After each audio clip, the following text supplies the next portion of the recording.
The broadcast is now starting. All attendees are in listen-only mode.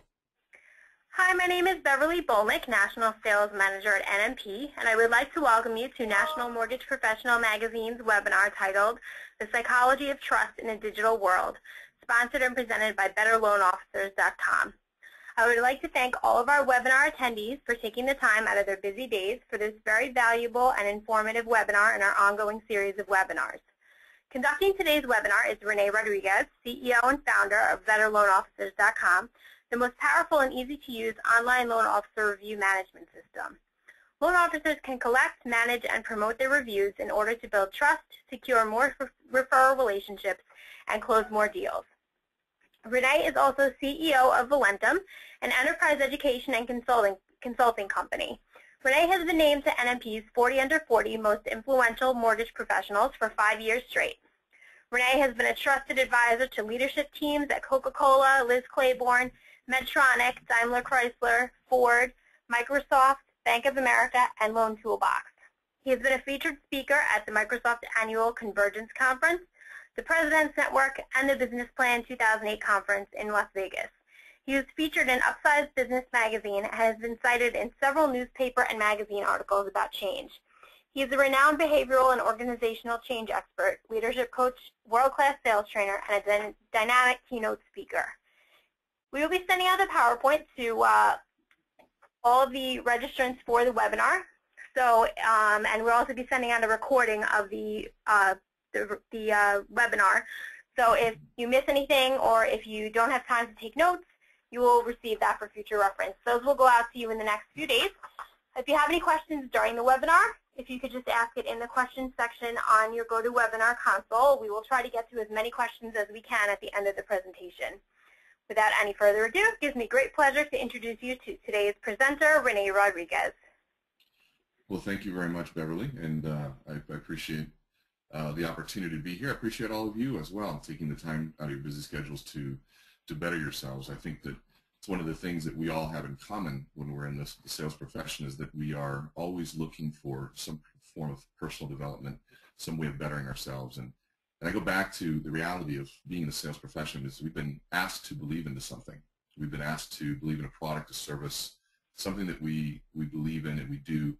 And then we're told to go out and tell people about this product or service that we believe in. And the reality is that, then they tell us that almost everyone's going to tell us no, maybe even slam the door in our faces at first, but then they tell us not to take it personally. That was one of the things that really never resonated with me, because how am I supposed to believe in something, and then when people say no to me, how am I not supposed to take it personal? And so when we look at that, I think that over the years of working with sales professionals in many different industries and many in the mortgage and real estate world, I've come to realize that some of the best professionals do take it personal. They're the ones that actually do care.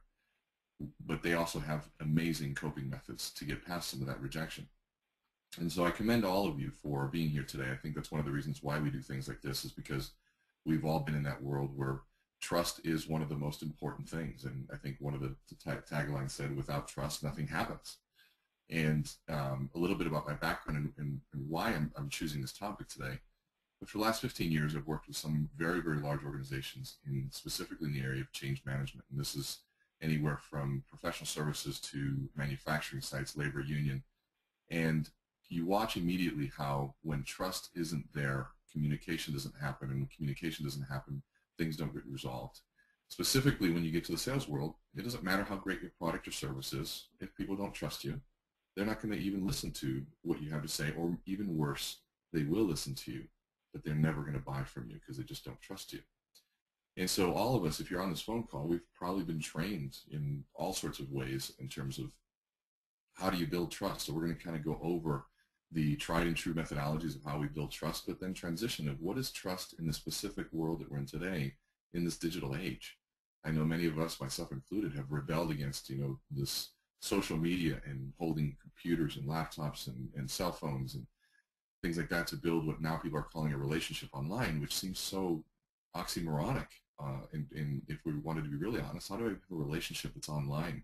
And to me, the old relationship and trust building was done face to face, shaking someone's hand, looking them in the eye.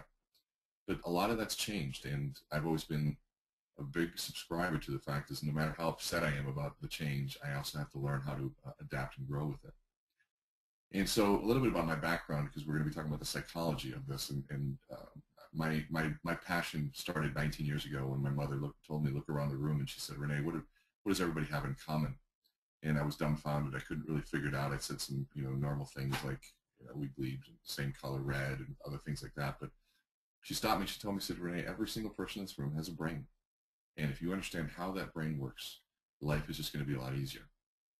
And so I took that to heart, and my background and my studies were in behavioral neuroscience. And so I look at not only the sales process behind things and the business rationale and from a communication standpoint, but I also look at things from a behavioral neurological perspective. What is the neuroscience behind why this functions that way or that functions in this way? So we're going to cover all those different pieces. We got about 45 minutes before we begin our Q&A. And then so I'm just going to get started here. I like to begin with definitions. I think one of the great philosophers said that the beginning of wisdom begins with the definition of terms. Now I will say this: if you see in the bottom right-hand corner, if you like what you're hearing or you want to tweet about this, and this is a new practice for me as well, our Twitter handle is at BetterLO for loan officer or BetterLO for Twitter. So if you do see something, we definitely would appreciate shouting it out there and sharing your thoughts. So definition of trust. Here's one I just pulled from the internet. It says a firm belief in the reliability, truth, ability, or strength of someone or something. Now, when we think about that, we all know that trust is what we want our clients to feel. And of course, reliability, speaking the truth, our ability, our credibility in being able to deliver something, and then the strength of which the backing maybe and how that translates. But it's still an arbitrary, it's arbitrary, but we can argue so many different ways of looking at how do we build trust. And so I want to start with sort of a little game here. I'm going to show you, I like to think of trust as artwork sometimes, because we can look at this concept of trust.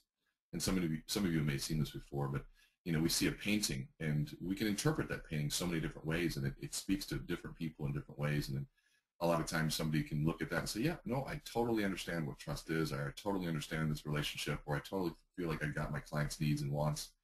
But then when you look at it from a different perspective, sometimes it might tell you something completely different. And so we've all heard it before that sometimes we have to look at things from a different perspective. But perceptual illusions, to me, are my favorite way of giving that aha moment of saying, wow, I didn't see that was there.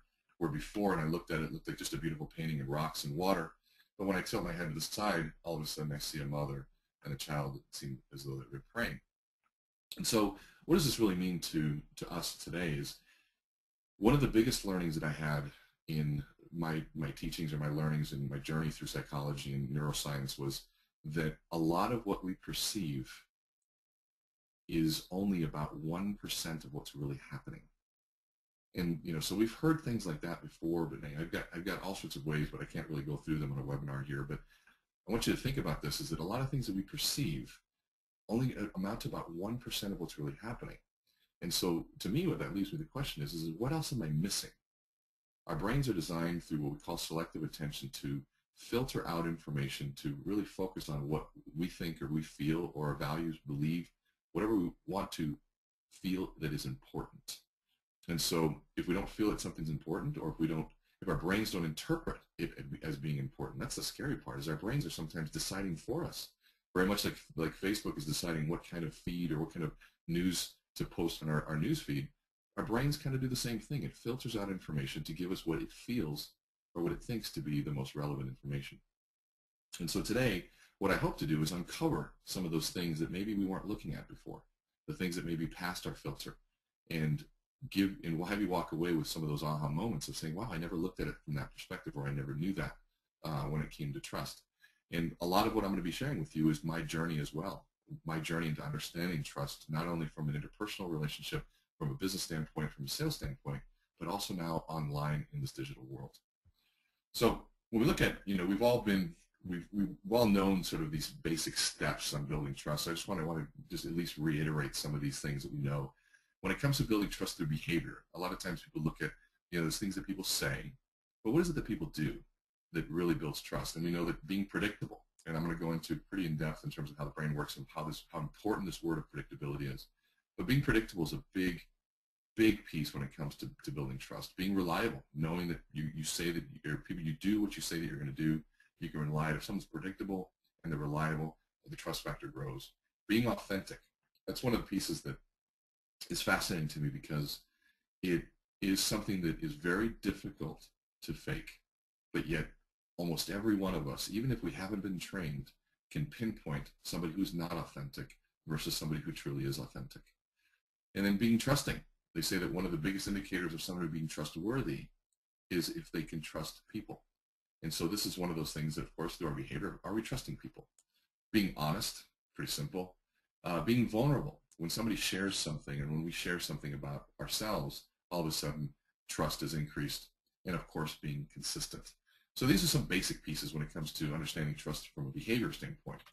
And so then we look at trust from a body language standpoint. This is things that we don't even say, and maybe we're not even doing in terms of acting out, but yet we're displaying through how we stand. And here's some pretty simple ones that we all know. Of course, eye contact, one of the basic pieces when it comes to creating trusted body language. Handshakes, we all know the history behind handshakes. It shows that we have an empty hand, that there's no weapon in our hands, that we can be trusted. Arm posture, is it open, is it closed? Is it one that seems in a competitive standpoint, or one that's ready to fight? And of course, distance, how close am I? We've all had those people that are too close in our space, in our face for comfort. And so when we look at all these different pieces, when we had these tools of our behavior and our body language, those were things that we had when we had one-on-one meetings, when we were face-to-face with folks. And I think that anybody probably on this call could probably give a seminar on some of the basic pieces, and if we were to ask questions and open it up, we'd get some great answers in terms of what it was. But now we find ourselves in this different world where people are, in essence, this black box. We don't know who they are. We see them through phones and laptops and computers and all sorts of different pieces, but we don't really know who they are, and they're still saying, we want you to trust me. We want you to trust me. And some of us can feel this bombarding. See the computers telling us to trust us, some of the iPads are telling us to trust us, the iPhones are telling us to trust us. Now, for those of you computer nerds, the binary code actually translates into trust me. But I had to look that up on the internet. See, almost everything's available if we want it, right? So when we look at this feeling of frustration of not knowing who to trust, where to go, because we're not seeing people one-on-one. And if you're like me, in the sales profession, I used to love to control that process. And for me to control that process was I would book an appointment, set a meeting one-on-one. And if you know me at all, you know that I am a huge proponent of booking and setting appointments one-on-one. It's one of my major pieces when it comes to all my coursework on sales training and things like that. And so this is me expanding my vision and understanding of trust. And so if you're like me and you believe in the one-on-one meeting, what I would invite you to do is open your mind to saying maybe what we're talking about here today around trust in this digital age might be a new skill set, might be a new behavior that we need to add to our arsenal. I don't think that the one-on-one meeting will ever go away. In fact, I think it's more valuable than ever right now. But I also think there's some other elements out there at play that if we aren't aware of them can completely thwart, can completely destroy our careers and our efforts trying to build trust with people. So I want to jump into this brain model, because for me, when we understand how our brain works, when we understand how we perceive and interpret information, especially when it comes to the specific topic of trust, it makes everything a lot easier. So around 40-some years ago, a guy by the name of Dr. Paul McLean of the National Institute of Mental Health created this theory that he called the TRIUNE brain theory. And in that, he basically pinpointed three major brain systems. And we call the reptilian brain, the limbic system, the neocortex, and as a part of the neocortex, we call the prefrontal lobe. We're not going to be talking too much about that. But in this reptilian brain, basically it's the reptile brain. It's a part of the brain that reptiles have. The red part, the limbic system, all mammals have this part of the brain. And the blue part, the neocortex, is what makes us human. Only humans have this neocortex. And so when we understand the brain from this perspective, it makes it very easy to understand what tools or abilities we have access to, especially when we realize that our brain can be, and our behavior can be dictated by which one of these brain systems is in control. And so what is it that causes each one of these to be in control? That's what I want to talk about here.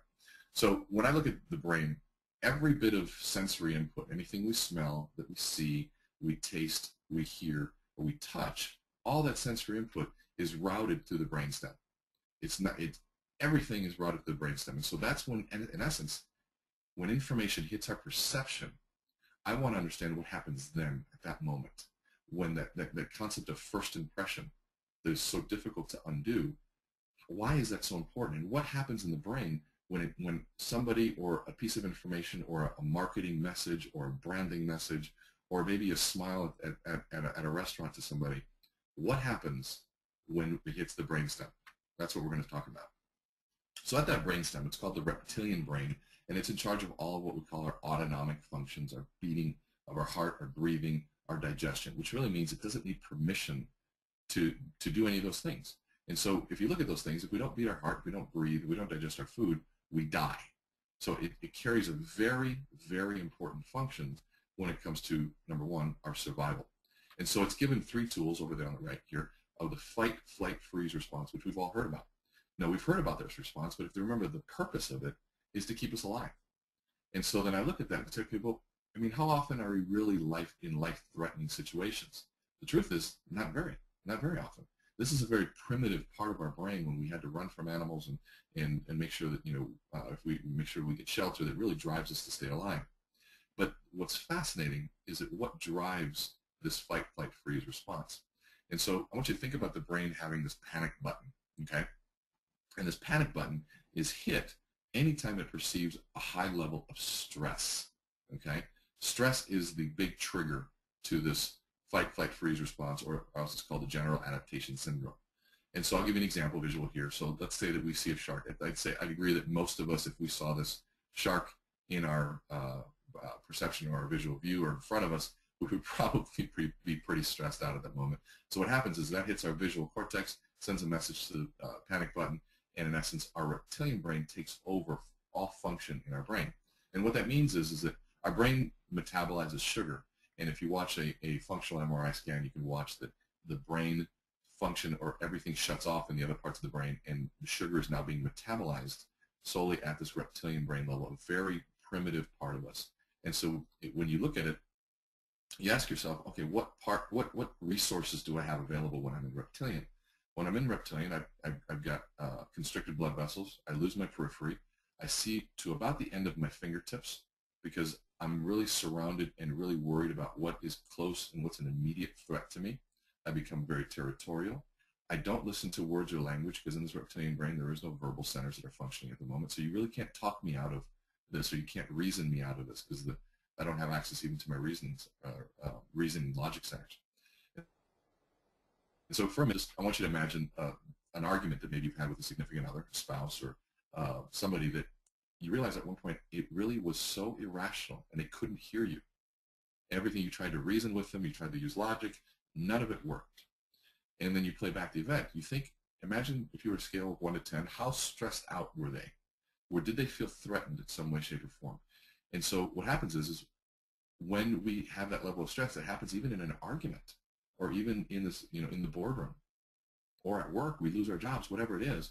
When the stress goes up, we can go into this reptilian brain and we go into this panic. So I want you to kind of let this picture burn into your brain, because this is how your clients look and feel when you first approach them. We've tended to call it sales resistance. That's why the beauty of a referral is so beautiful, because a referral tends to bypass the reptilian brain because it's trusted, and you can usually pass on the trust of one person that you trust to another. Now, a lot of that's changed. I'm going to go into a lot of the statistics of how that's changed, but I want you to understand the physiology and the neurology of what's going on here. So I want you to let this burn in. I want you to picture every single client that you deal with. This is what they look like. This is your first test that you have to overcome before anything. So if you look at good meeting structure, what do? They begin with what's called an icebreaker.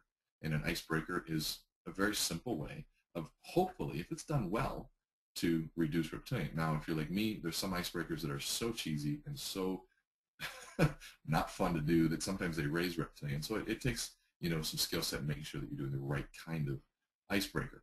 So again, I want to let this picture burn in your brain, and we're going to go on to the next piece here. You look at public speaking. How many of you you've got your presentation ready to go, and as soon as you get up, you look at the audience, and all of a sudden, you forget everything. your mind goes blank. The reason is reptilian brain is taken over. You don't have access to the next part of the brain, which we're going to talk about, which is the limbic system, which houses your long-term memory. You've actually lost access to your memory center, and it's all about how much stress you're dealing with.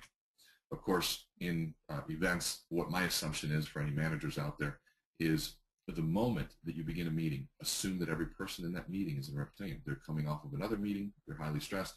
Maybe they just got into work a little bit late. They've got something going on at home. So if you assume everybody's in reptilian, you don't begin with the most important information because they can't even hear you.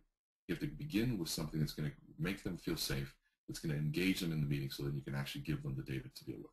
So just a couple pieces on how that part works. So now we understand the reptilian brain and how that works. We're going to talk about the limbic system. That's the mammalian brain. When we say mammalian brain, that means that mammals, dogs, and horses have this part of the brain. And it has three major functions. It houses our emotions. It's the home of our values center. And it's the gateway to long-term memory. This is the part of the brain that determines whether something goes into long-term or short-term memory. So you can imagine this is an extremely powerful, extremely important part of our brain. So if you think about it, now I'd ask this question for you, but do people buy based on emotion or do they buy based on logic? I've asked this to tens of thousands of people, and every single person says they buy based on emotion, and they defend their decision with logic. So now, the next following question, here's why that is. There are 35,000 times, okay, 35,000 and then times more neurons located in this limbic system when we make a decision versus the logical parts of our brain. So if we make a decision logically and some emotional decision follows it, which one do you think is going to win? And so the next question is I ask this question, everybody says, of course, yeah, we buy based on emotion. And then my follow-up question is, okay, then let me take a look at your sales presentation. Does your sales presentation follow that? Because I'll say, do you believe that enough to change your entire career, to change your entire presentation style, to change everything that you've been doing up to this point, to actually follow how the brain works? And what you just told me is true, which is we buy based on emotion. And that's usually when I get the dumbfounded look on my face or on their faces, and they go, okay. And if we actually look at presentations, we see presentations that are very logical, but they don't engage any sort of emotional response. And so when we look at these two parts of the brain, the emotions, values, and long-term memory, now we're getting into a very different part of the brain. The reptilian brain is a very selfish brain. It's concerned with itself and itself only. The limbic system is concerned with what the community around, the relationship between people. This is the part of the brain that joins a church, that buys your product, that joins a team, that agrees to or disagrees to with a political party. So this is the part of the brain that really buys in. And as much as we wish, and I wish we were logical beings, we are, but we are driven mostly, our behavior is driven mostly by emotion, and then afterwards it is defended or it is explained with some sort of logical reasoning. And I've got some great studies, if you wanted to send me an email afterwards to ask me about it, but some great studies that show you how we make decisions based on emotion, and we can even trick the brain into making things up and inventing reasons why it did certain things. It's fascinating stuff. So now, when we're looking at this from a business perspective, you've got two parts of the brain, in essence, that are gatekeepers. And so I'm going to walk through the other ones. I'm going to come back to this. And the neocortex of the human brain, this is where learning, logic, language, and everything comes into play. This is the part of the brain that we really want people to use at work. This is the one that we want people to use when they buy our product or service, because we want them to see the value proposition. We want them to see the logic and everything that's going on. And this is where the data comes into play. Trust happens much earlier at the reptilian and limbic system level. So the challenge is, when we are in reptilian, I want you to see those two padlocks. Those two parts of the brain are shut down. So if you look at the neocortex, when they're shut down, you don't have access to logic, learning, and language. You don't have access to the limbic system's emotion, values, and memory. You only have access to the reptilian response, which is very territorial, can't listen, and all it cares about is being safe. So it asks one question of, am I safe? I want you to write that question down. Am I safe? And so the three pieces of how you create safety, number one, are structure, order, and predictability. If there's structure, there's order, and there's a sense of predictability, a sense of consistent reliability, then all of a sudden I feel safe. And now we use the word safe, but the other word you can change that out for the word trust. Do I trust you? Do I trust you with my life, in essence? with my emotional interpretation of what my life is at the moment? Do I feel like if I'm in a meeting, do I feel like you're going to make fun of me if I share a really good idea? We all know that the most important rule, the only rule when it comes to brainstorming, is that there are no bad ideas. And the reason why is a critical environment is considered highly stressful, and a highly stressful environment triggers the reptilian brain, therefore shutting down the creative part of our neocortex. So we look at, there's a science behind all of this that we all kind of have understood, but yet let's understand, how does this apply to building and creating trust? And so the first part of the question is, can I trust you? Am I safe, in essence? Safe, trust, interchangeable. And the three things are structure, order, and predictability. Once I have created that, a lot of times that's why referrals are so fantastic, because you say, man, I want to use somebody to do landscaping on my new house or whatever it is, and you call and you ask somebody for a referral, and a good friend that you trust tells you a name and a number, you get excited, you call them up and you go. That's the way I grew up in this business. But here's the thing, as we go forward, I'm going to show you some things that blew my mind about how that is even being, that concept of a referral is being threatened in this digital age. So now we go into, once we've made people feel safe, now we have to deal with this limbic system. And so this part of the question says, do you care about me? Before it was, am I safe? I'm being selfish. All I care about is me. Now I have a relationship with you. Do you care about me? If I say something, do you respond in a way that builds trust with me or not? Do I feel that your questions are taking the time to understand what my true needs are? Do I feel like the way your eye contact is, that you're not looking me in the eye, and so all you really care about is getting through this presentation? Or when you got in here, what was your body language telling me about whether I can trust you, or that you actually care about me in my best scenario? Some of the best salespeople don't even talk business right away. They get to know the person, they get to know their family, and those things, when they're genuine, because this limbic system can also pick out disingenuous attempts at caring as well.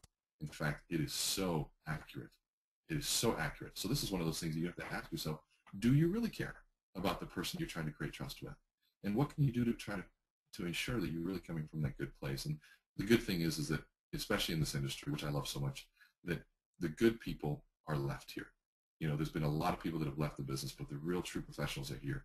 And you care. You care about finding the right product, the right service. That's why you've gone through and jumped through all the hoops that the government's put you through, and everybody's put you through to be where you are right now. So I applaud you for that. So when you think about how do you care about somebody, it's taking the time, of course, to listen. Making sure that you ask the right questions. I mean, these are things that I don't even have to go into, because I know that you know them already. So we got two questions. Am I safe? The second one is, do you care? Once I do that, I get rid of this padlock here. And once this padlock is there, I finally have access to emotions, values, and memory. Now I can connect with somebody. We haven't even talked about product. We haven't even talked about services, value, price, nothing at this point. We've only talked about, can I trust you, and do you care about me? So now, once those gatekeepers we feel, and here's the best part, is you'll know. If you just need the questions and the pattern to follow, and my guess is if you're on this call already, that you do this intuitively and you do this naturally already. So what I'm trying to do for you here is give you a system or a process or a code to follow so you can replicate it, and you can also replicate it more often versus just following your gut and winging it. So now, am I safe? Do you care? Next part of the brain is neocortex. Is this engaging? Is this engaging? And so what does that mean? Is this interesting? Is this engaging? The neocortex needs a lot of stimulus, okay? And so if you're we're in school, if you can remember the monotonous speaker that spoke to you like this, and I want you to imagine if I had no slides and all we had was a blank screen and all you had to do was listen to my voice, how long would it be before you fell asleep? Okay? So that's why we use colors, we use pictures and everything, because it creates an engaging environment where the brain can go. So no matter what, even if I created something that was a changing stimulus, and you see a screen that is blinking on and off right now, even if you look to the side of the screen, your eye would be catching this blink, and it would be annoyed by it, but it would be attracted to it. You'd be like, wow, that's so annoying, but what is that blinking that's going on there? Now, that is only happening because it's a change in stimulus. Before it was a static screen. Now, all of a sudden, it's changing and it's catching our attention. That's why we love the use of pauses. Now, dead space on a webinar is deadly. I want you to think for a minute just how uncomfortable that was for a minute. And if normally if I'm in person, or if I'm with an audience, I'll hold that pause long, just enough to make people feel very uncomfortable. But all I did was stop talking. It was a change in stimulus, and it engaged that cortex for people to even say, okay, what was going on? So now, once we've done that, we've got our learning, logic, and language back. We can talk to people about product and service, and we got rid of this padlock. So I want you to follow these first 3 steps in terms of when it comes to, from a brain perspective, what needs to happen to create trust. Because then I want you to have this model kind of burn in your mind as we go through some of these changes that I've seen in the marketplace, and so we can start applying this new learning into this. So again, first step, I got to create safety. I got to make sure that I'm trusted. There's order and there's predictability around who it is that I am. I got to show that I care through my handshake, my eye contact, my questions, all the things that I'm there. So I create this relationship first. And these 2 pieces, if they're safe and they know that I care, that means they can trust me. And now they say, okay, Renee, tell me about your value proposition. Tell me what it is that you have to offer. Tell me what it is that you're selling today, or what you have, what your new idea, whatever it is that you're trying to present. So the last part, which I'm not going to cover very much, is something called the prefrontal lobe. It's part of the neocortex. It's the CEO of the brain, which really means it makes decisions based on all the resources that it has to make a decision going forward.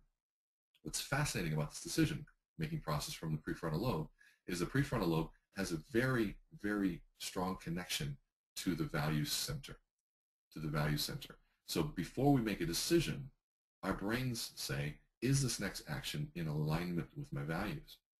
If it is, it'll do it. If it's not, it won't. That's why if you can't look in the mirror and say, I'm a thief, there's no way I can convince you to go rob a bank with me, because it's not in alignment with your values.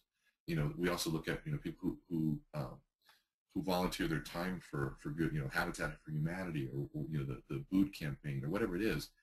They don't have to get paid for that, because the payment comes in the alignment with who they are, what they believe in.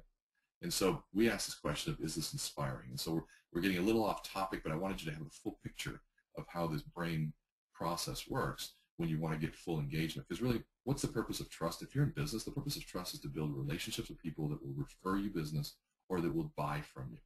That's the main piece of it. It's either one of 2 things. It's either you're acquiring new clients or you're retaining clients. That's one of the simplest ways from looking at it. So from a business perspective, there's a business side to this. From a relationship side, we can go on and on about why you'd want to create trust. But I think most of us enjoy life better when we feel trusted, when we do trusting types of things, and when we're living a fuller life. So those are the 4 steps. Create safety, care about people, make it engaging, and inspire by tying the action to values. All right, so now let's move on. And this is a great visual that I like, because we're looking at now moving into this digital world where we don't always have access to seeing people face to face anymore. People are trying to find us online, and they're looking for us, but there's so many people trying to grab their attention. And so we have to learn to selectively choose what it is we want to pay attention to, what we don't want to pay attention to, and with that creates a big, big challenge that people don't trust what's happening online. But yet people that have figured it out, they start trusting those things online. And so as behavior begins to shift, we're seeing a shift now in where and how people begin and how people start trusting. So let's see here. I just got a question that says I sound a little distorted, so I'm gonna hopefully that's getting better here as we talk. So I want to share some eye-opening statistics with you. Now these statistics range from 2007 up to 2010, and I wanted to start with these because these are a little bit older, but they start showing a trend of what's happening when it comes to where trust is going right now. So first and foremost, the traffic sites for review sites, the top 10, grew on average of 158%, and that was in 2009. They grew on average 158%. 97% of people who made a purchase online found that review, or online review, found that review to be accurate. So this is all the way back to 2007, where 93% of people found that to be accurate. 92% of people have more confidence in info they found online than they do from a sales clerk or any other source. Now this is back in 2009. 92%. Now 70% trust users of these review sites. 27% trust experts. Now this is what I thought was fascinating, is that I used to think that expert was the way to go. But now all of a sudden people are even beginning to question who really are the experts now. 14% trust advertising. We kind of know that advertising is losing its appeal. 8% trust celebrities, not a shock to me. 75% of people don't believe that companies tell the truth. This is from a company called Yankelovich. This is a huge piece that companies have lost. If you look at things like Enron and WorldCom, all those companies have done so much, and CEOs have done so much to really reach that trust with the consumer. 70% of people consult reviews or ratings before purchasing something. This is back in 2008. I mean, so this trend is not new. This has been going on for years. 7 in 10 people who read reviews share them with friends and family. This was, of course, amplifies everything. And 34, this is what happens when they share it. 34 turn to social media to air their feelings about a company. 26 to express dissatisfaction. 23 to share companies and products they like. So it's interesting of what they actually turn to the internet to share, what gets the attention. And so why do they share? 46% feel they can actually be honest on the internet, and 38% actually are trying to influence people. And number 10, reviews on a site. This one I thought was fascinating. If you put reviews on your site, it can boost conversion by 20+%. So now, I looked at this and I thought, okay, someone shared this stuff with me. I said, okay, that's fascinating. I get it. I use online reviews when it comes to restaurants, when it comes to hotels. I get that there's a trend. But I really wasn't sold yet. And this is kind of where my journey began, because you have to remember, for 15 years, I've been talking about trust. I've been talking about trust from an interpersonal standpoint, from a sales perspective, and for somebody to come in and even question that there was something out there that was more powerful, I wasn't buying it. In fact, I can say that I went reptilian when I heard it. I just didn't listen. I didn't buy it. And then somebody shared these statistics with me. I'm just going to share 2 of them with you. Number 1, 79% of consumers trust online reviews just as much as they trust a personal referral. And the second one is that 85% of consumers check online reviews to determine which business to use. Now, let me back up for a minute. When I heard those, I thought, okay, those are powerful, but yet I still don't trust them. I still don't trust them. It's not that I don't trust them. It still didn't mean anything to me, because I was so convinced of how I used to act and what my behavior was. And so I looked at this, and literally the following week, I was setting up a vacation. I'll tell you a little story here. Setting up a vacation to go see one of my best friends get married, and we were going to Almirada. And of course, what do? The same thing we all do. You get onto Google, and I look for Almirada hotels. And what I found was, okay, it's great. I started looking. I saw some really cool ones and started looking, and all of a sudden what happens is, of course, they put reviews right in your face of what's happening. And so I also did what I love to do, is I went on Facebook and I asked somebody, say, hey, can somebody recommend a hotel in Almirada? And I wanted to get a personal referral, because I looked at these things and I thought, okay, that's cool, but I wanted to get a personal referral. So I asked, and the person said, try the Conch Inn. And so I looked at this, and I looked up the Conch Inn, and this is the first thing. Now I want you to take a moment. What do you think stood out for me? I'll give you just a second. I looked at this, and I'll make it real easy for you. Right there. Now, if you can see that, rude, dirty, and cheap. One piece. My brain didn't go any further, and I'm thinking, gosh, why would they recommend this? Maybe it was a joke. What was going on? Why would they recommend this hotel? And so then I was faced with, who do I trust? This was the dilemma. On the right side here, I had a trusted referral from somebody. And on the left side, I had an online review. Now, here's the fascinating part. I wasn't even aware that I had a dilemma at this point. This was all stuff that about a week later, I rehashed in my brain and kind of relived it, and I had the aha. And so I'll ask you, which one did I go with? Did I go with the person who gave me the referral, or did I go with what was said online? So I had to X out one of them. And through the process, this is what was fascinating. I X'd out the trusted referral. In fact, this is what happened. When he told me this, to go to the Conch Inn, and I saw the review, my first thought was, wow, he must be crazy. And I instantly lost trust for my referral, because they referred somebody or referred a product that had a negative review. And I went on and I found a bunch of negative reviews on this place, and I thought to myself, I'm like, man, that's the last time I'm going to ask this person. And when I went back and I reviewed that, I thought, how fascinating is that, and how crazy is it that I trusted an online review more than I trusted somebody's recommendation.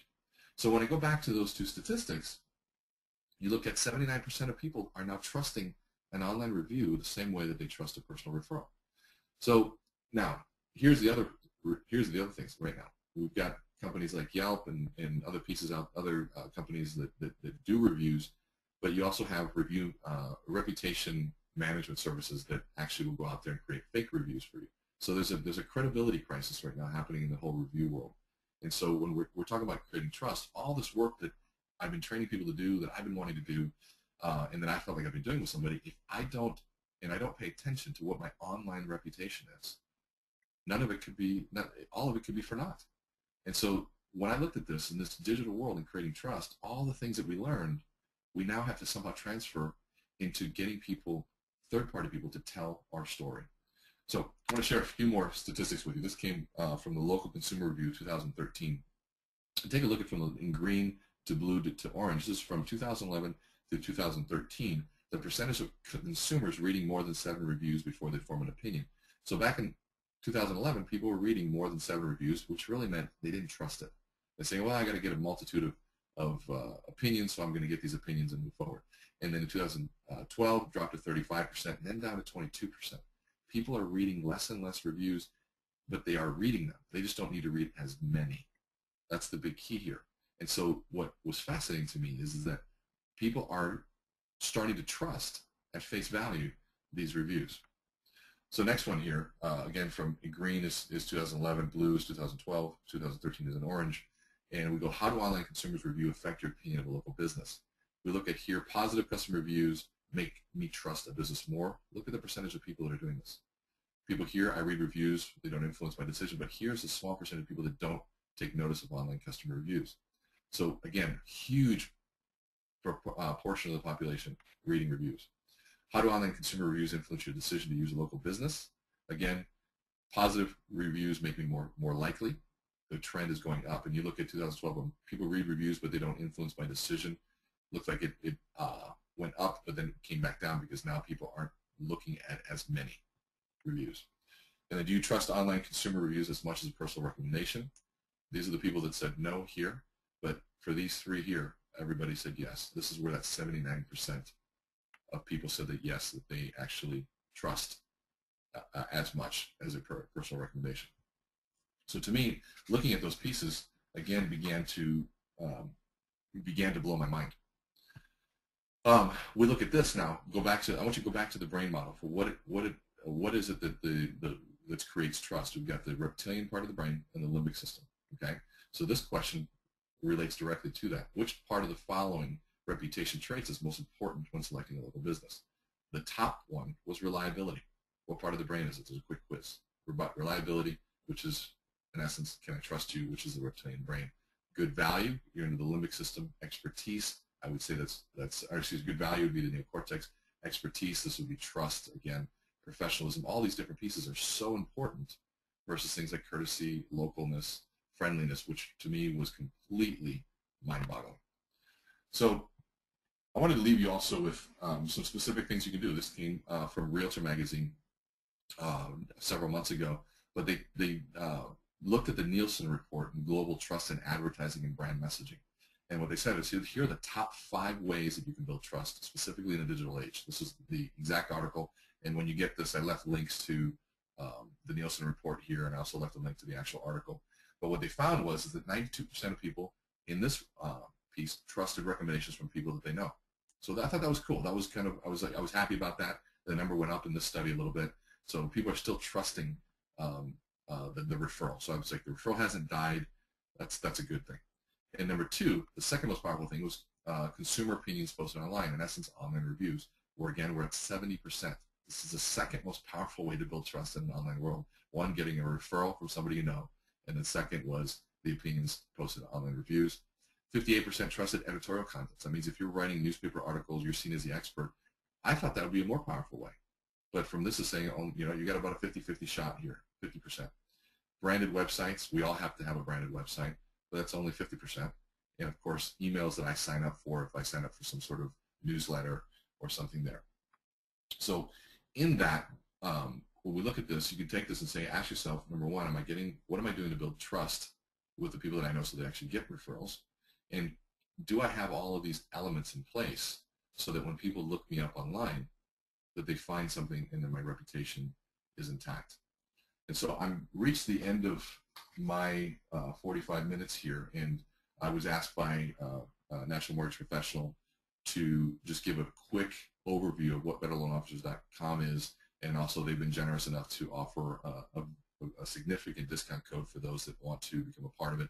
Again, it's also free to become a part of it too, so I'll just share that with you real quick.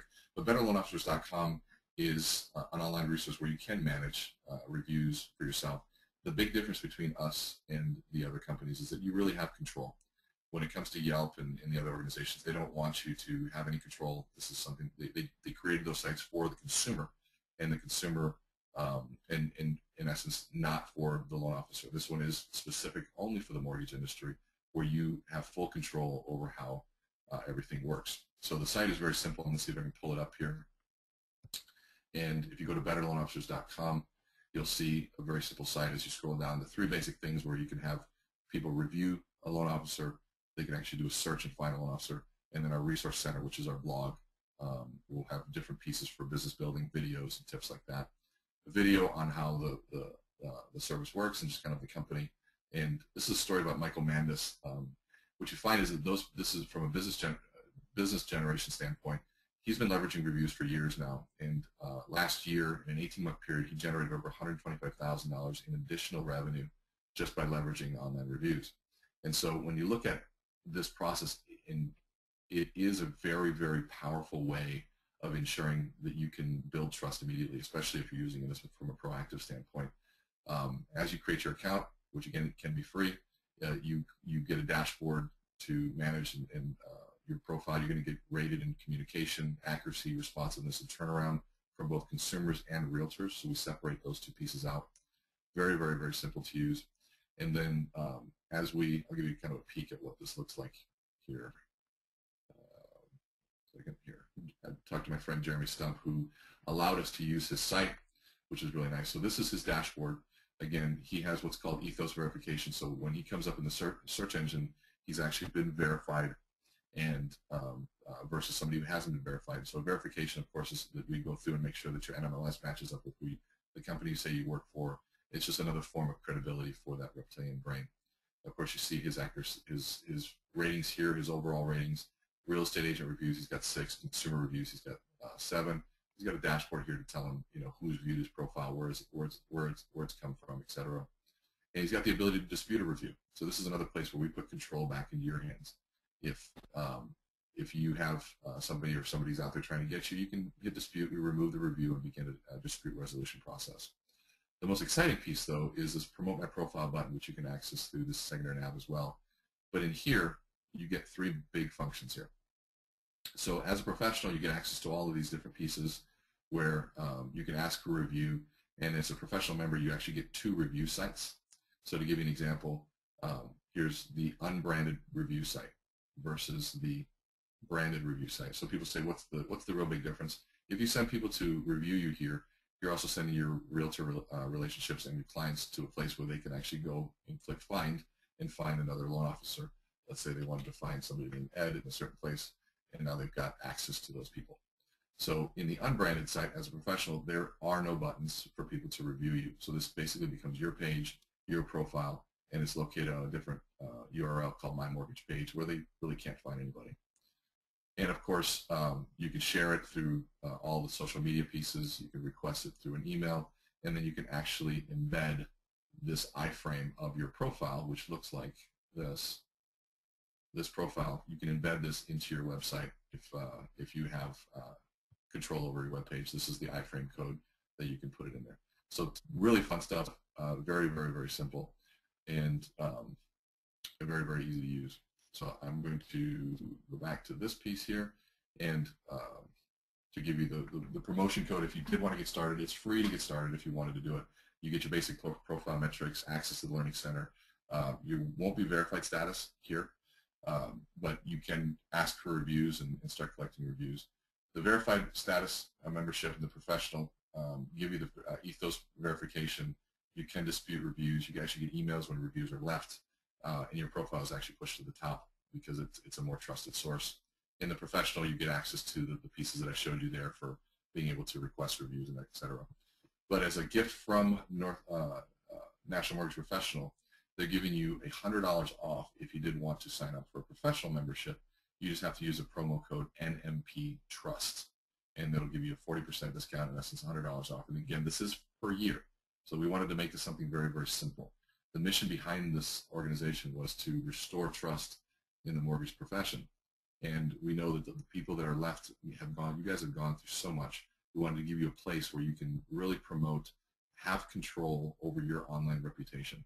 And so that's what this is for, and I will open it up to any questions that everybody may have.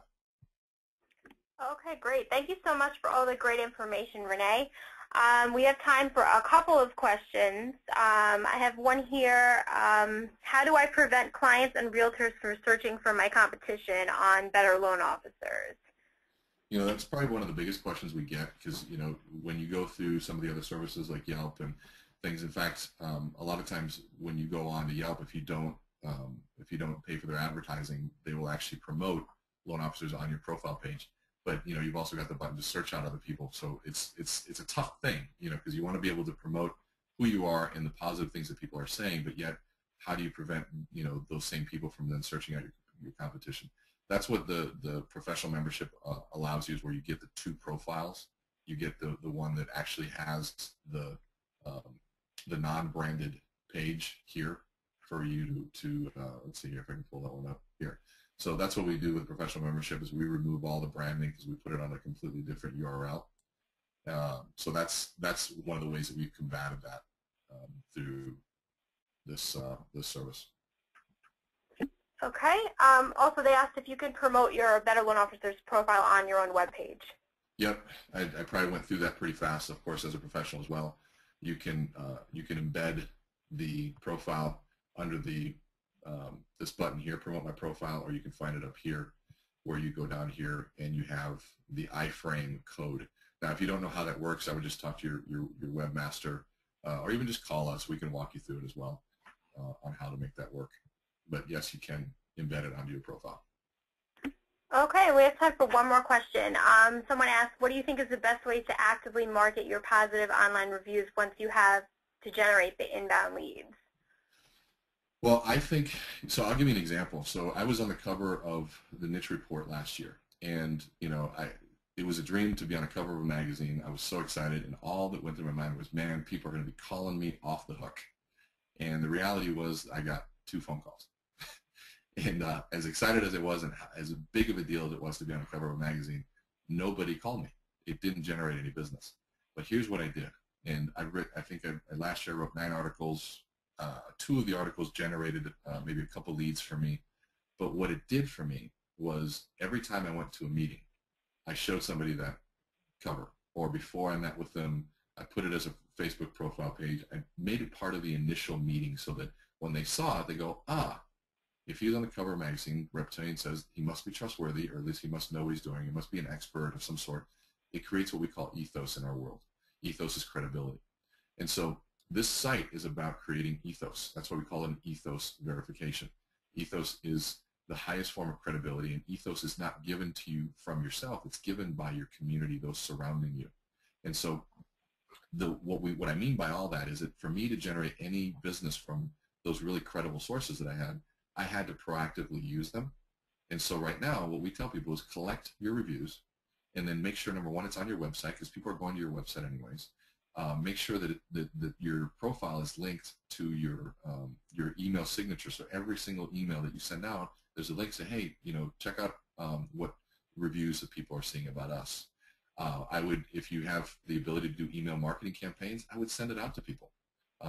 We've got a lot of people that are actually embedding it into their operations process, where every time they close a loan, they send them a link and they ask people for a review. And so it's one that you have to be proactive with to make sure that people are getting there, versus, you know, to me, I look at it as I want them to, if I don't have an online reputation, or if I do, I want to guide them to the right place to be able to do that. Now, what's really cool is over time, over time you're going to get more and more reviews, and the numbers are going to start evening it out. It becomes a very, very good place to look at where you need to improve your communications, where you need to improve your, even customer service. There's also even, which in 1 month we're coming out with a company dashboard where a company can oversee and look at all of the collective reviews of every single loan officer in their organization. This is huge from a compliance standpoint, from a recruiting reputation standpoint. So if you're looking at a place that say, wow, in XYZ city we're having some lower reviews, you can get and be proactive about fixing that and getting out there before it starts to grow and get out of hand. So definitely the big piece is to be proactive, get it out there to people, share it with them, make it part of everything you have in terms of creating the links, and all the links are definitely available. Okay, excellent. Well, that is going to be the conclusion of our webinar. So I thank you very much, Renee, for all the it was great, informative, so much information. And I want to thank everyone for taking time out of the day again for attending. Again, if you came in late or if you know someone who missed the webinar, we will be sending out the PowerPoint and a recording of the webinar to everyone who registered. So you will be able to view it again. And with that, I want to thank you, Renee, for a great webinar, and thank all the attendees, and I hope everyone has a great rest of the day. Thank you.